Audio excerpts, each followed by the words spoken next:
నిజామాబాద్లో ఓ స్కానింగ్ సెంటర్లో వికృతి చేష్టలకు తెరలేపారు. టెస్టుల కోసం వెళ్తే స్కానింగ్ సెంటర్లో దుర్మార్గానికి ఒడిగట్టాడు ల్యాబ్ అసిస్టెంట్. కామంతో కళ్ళు మూసుకుపోయి కాబోయే తల్లుల్ని కూడా వదల్లేదు ఈ కేటుగాడు.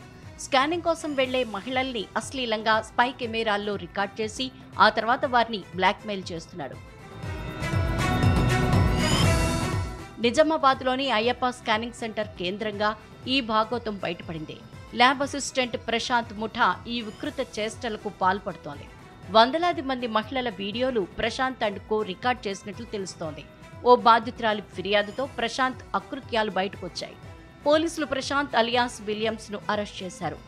జిల్లా వైద్య శాఖ అధికారులు కూడా అయ్యప్ప స్కానింగ్ సెంటర్ నిర్వాహకులకు నోటీసులు జారీ చేశారు. వివరణ ఇవ్వాలని ఆదేశించారు.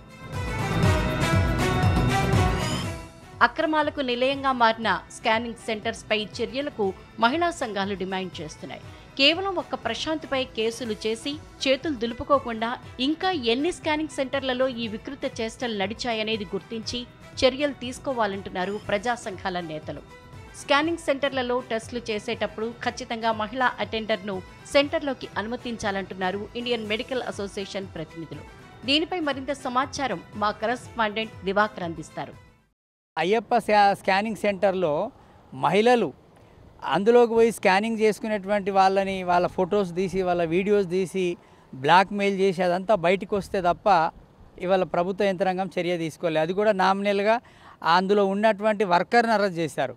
ఆ డాక్టర్ని అరెస్ట్ చేయాలా, ఆయన మీద క్రిమినల్ కేసులు పెట్టాలని మేము డిమాండ్ చేస్తూ ఉన్నాం. ఏమీ లేదు, స్కానింగ్లు, ఎంఆర్ఐలు, విపరీతమైనటువంటి దోపిడీ, ప్రజలు తట్టుకోలేనటువంటి. అందుకే మేము ఇలా కలెక్టర్ గారికి ఒక రిప్రజెంటేషన్, మేము ఏదో జనరల్ కాకుండా సంబంధిత ఇప్పుడు ఆరోపణలు వచ్చి వాటి మీద జనాలు రోడ్డు మీదకి వచ్చిన వాటి మీదనే నిర్దిష్టంగా ఆరోపణ చేస్తూ ఒక పిటిషన్ ఇచ్చాం. కాబట్టి రాష్ట్ర ప్రభుత్వం ఆలోచించాలని చెప్పేసి ఈ సందర్భంగా బహుజన లెఫ్ట్ పార్టీ తరఫున రాష్ట్ర ప్రభుత్వానికి విజ్ఞప్తి చేస్తాం.